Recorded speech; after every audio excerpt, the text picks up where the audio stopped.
कहने को मेरे एक दो शेर है कि कहने को कहते हैं दोनों, कहने को सुनते हैं दोनों, क्या बात है, लेकिन बस कहते हैं दोनों। क्या बात है। तो जो आजकल क्या है ना कि हर किसी के पास सुनाने के लिए बहुत चीजें हैं। आप ऑफिस से परेशान होकर आए, आपको कहना है कि मैं दिन में ऐसा था, वैसा था, वैसा था, ऐसा हुआ, ऐसा हुआ, लेकिन आपके अंदर ये नहीं है कि जिससे मैं कह रहा हूं उसको भी मैं रुक कर सुन लूं। सुनने का पेशेंस। तो सुनने वाली जो बात है, जहां अब कोई मान लीजिए आप दुख में हैं, आपने कोई बात कहनी शुरू की, मैंने 2 मिनट बाद बोला अरे यार मेरे को कॉल आ रही है, मैं कॉल बैक करता हूँ। वो दो दोस्त के बीच में हो सकता है, वो हस्बैंड वाइफ के बीच में, कोई भी रिलेशन हो सकता है। वो आपका 2 मिनट नहीं हुआ, आप बिजी हो गए, जो भी रीजन है। फिर जब कॉल हुई वापस से, तो आप वो भूल चुके हैं कि उसको कोई बात कहनी थी और वो आपने नहीं सुनी। तो ये जो नहीं सुनने वाली बात है ना, यही धीरे धीरे धीरे धीरे बड़ी होती जाती है। और फिर वो बात आती है कि वो मान चुका है सामने वाला पर्सन कि आपको बस अपनी कहनी है, आपको मेरी नहीं सुननी है। तो फिर वो अपनी बात किसी और से कहने लगता है। फिर आप क्वेश्चन करते हो कि अरे यार तुम मेरे से ये बात क्यों नहीं बोली, क्योंकि आपने तो ध्यान ही नहीं दिया कि उसने 100 बार कोशिश कर ली थी आपसे अपनी बात कहने की। क्योंकि कान सबको चाहिए, सुनने वाले सबको चाहिए। नहीं, अगर ये सुनने वाले लोग कम हो जाएंगे ना दुनिया में, तो ये जो सुसाइड और ये तमाम चीजें हैं ना, ये बाहर के देशों में बहुत ज्यादा है। बिल्कुल, क्योंकि वहां सुनने वाले कान बहुत कम है, सुनने वाले लोग ही नहीं है। तो जो बेसिक जो ट्रस्ट इश्यूज की आप बात करें तो वो वहीं से शुरू होती हैं, जहां हम एक दूसरे को सुनना बंद कर देते हैं। तो आखिर वो क्या डिफरेंसेस है जो पुराने टाइम का प्रेम है, जैसे कि राम जी, माता सीता जी, या राधा कृष्ण की अगर हम बात कर लें, और आज के समय का जो प्रेम है, सही बात, जिसको समय समय पे देखते हैं हम कि लोग कोसते फिरते हैं। बिल्कुल। तो आखिर ऐसा क्या बदलाव है या लोगों में क्या बदल गया है जिसके वजह से आज का जो प्यार है वो कोसने का एक तरीका हो गया है? मुझे लगता है कि प्रेम, जब उस समय का जो प्रेम होता था या जो वो भावनाएं थी, वो इतनी निर्मल थी कि आपके भीतर वो प्रेम की भावना से बदलाव आता था। आपको ये इच्छा नहीं हो सकती और ना ही ये पता था कि वो व्यक्ति हमारे जीवन में रहेगा या नहीं रहेगा, है ना, या उससे हम मिल पाएंगे कभी या नहीं मिल पाएंगे। प्रेम हो गया, हो गया। प्रेम में कोई एक तरफा दो तरफा नहीं था। तब ये था कि प्रेम एक ऐसी भावना थी कि मुझे हो गई और मैं मगन हूँ, है ना। मुझे किसी भी इसकी अपेक्षा नहीं कि वो हाँ बोलेगा, ना बोलेगा, आएगा जीवन में, नहीं आएगा। मुझे प्रेम हो गया, मैं मगन हूँ। तो वो जो ईश भक्ति होती थी, वो ईश भक्ति की तरह होती थी। वो प्रेम, वो समय होता था, है ना। और मैंने अपने समय में, अगर बहुत ज्यादा पीछे तो नहीं, लेकिन अगर अपने मम्मी पापा के समय की बात करूँ या उस समय, तो बहुत प्रयास किए जाते थे किसी को अपने जीवन में लाने के लिए या किसी से अपने प्रेम को अभिव्यक्त करने के लिए।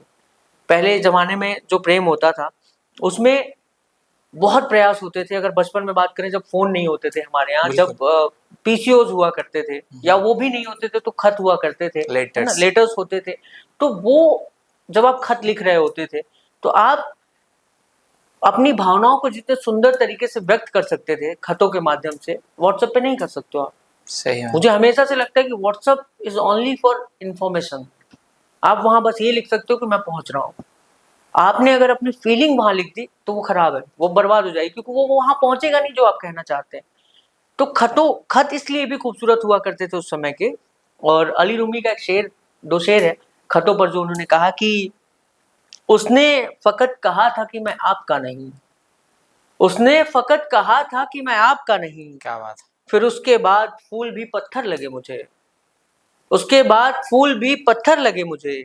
और जिस दिन तुम्हारे खत का मुझे इंतजार था, जिस दिन तुम्हारे खत का मुझे इंतजार था, उस दिन तमाम पंछी कबूतर लगे मुझे। क्या बात है। उस दिन तमाम पंछी कबूतर लगे मुझे। तो ये जो खतों का दौर होता था, जो पुराना प्रेम होता था, जब हम पीसीओ में डायरेक्टरी में ढूंढते थे नंबर, तो उनके पिताजी का नाम पता करके और डायरेक्टरी में नंबर ढूंढा जाता था, 236 955 055 66, वो पीसीओ वाला कोड लगा के। और पीसीओ वाले के यहाँ जब उधारी चलती थी, दोस्तों से लिया जाता था, यार 10 रुपए का जुगाड़ कर दो, 5 मिनट बतिया लेंगे।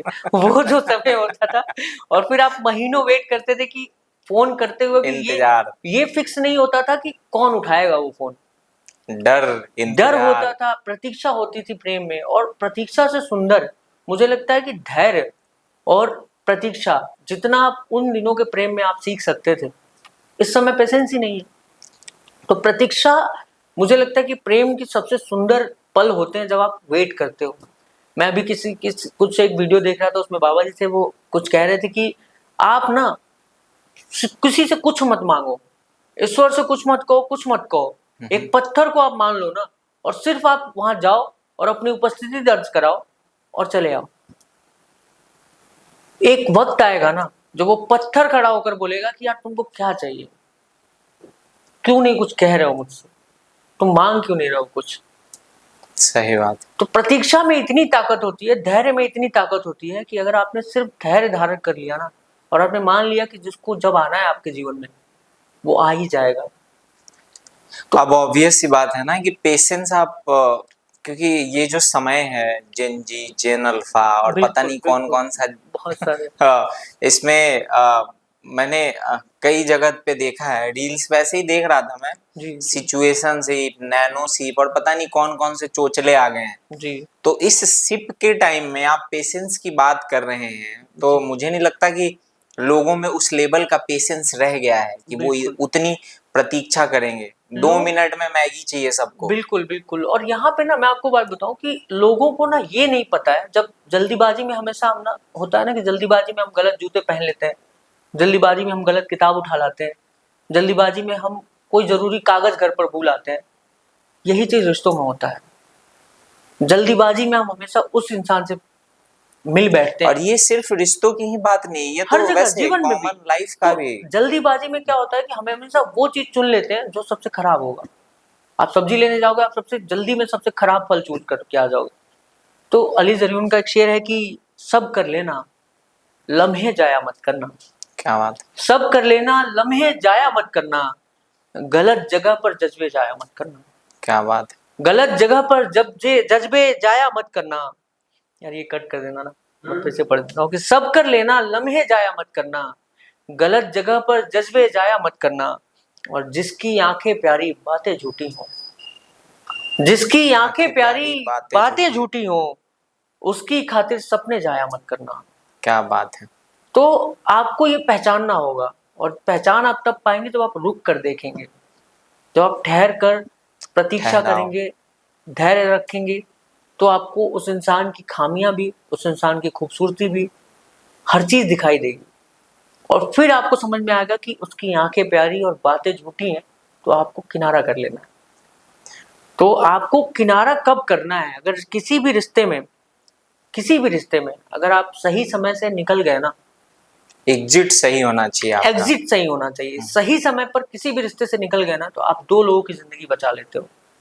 ठीक है। एक शेर है कि गलत सही जगह पर, जो एग्जिट वाली बात हम कर रहे थे कि सही जगह पर एग्जिट करना क्यों इतना इम्पोर्टेंट है, मैं 2 पंक्तियों में बताता हूँ कि वो भी दिन थे जब आंखों से ख्वाब छलकते रहते थे, वो भी दिन थे जब आंखों से ख्वाब छलकते रहते थे, अब तो हमको नींद भी आना ख्वाब के जैसा लगता है।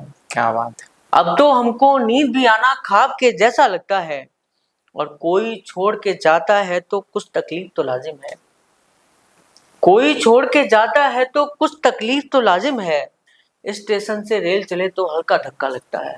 क्या बात है। स्टेशन से रेल चले तो हल्का धक्का लगता है, कंचन डोभाल जी की पंक्तियां हैं। तो ये जो बात कही गई है शायरी के द्वारा, इसमें हम यही कहने की कोशिश कर रहे हैं कि आप किसी भी रिश्ते को ना ढो नहीं सकते हैं। जब हम बात कर रहे थे किसी के छोड़ के जाने की, तो कोई जब छोड़ के जा रहा होता है तो उस वक्त नहीं जाता है, वो बहुत पहले जा चुका होता है। तो उस वक्त बस वो कंफर्मेशन दे रहा होता है। तो किस समय किस रिश्ते से आपको निकलना है, अगर आप निकल पाएंगे ना, तो ये जितनी घटनाएं हो रही है ना, इन सब घटनाओं से हम बच सकते हैं।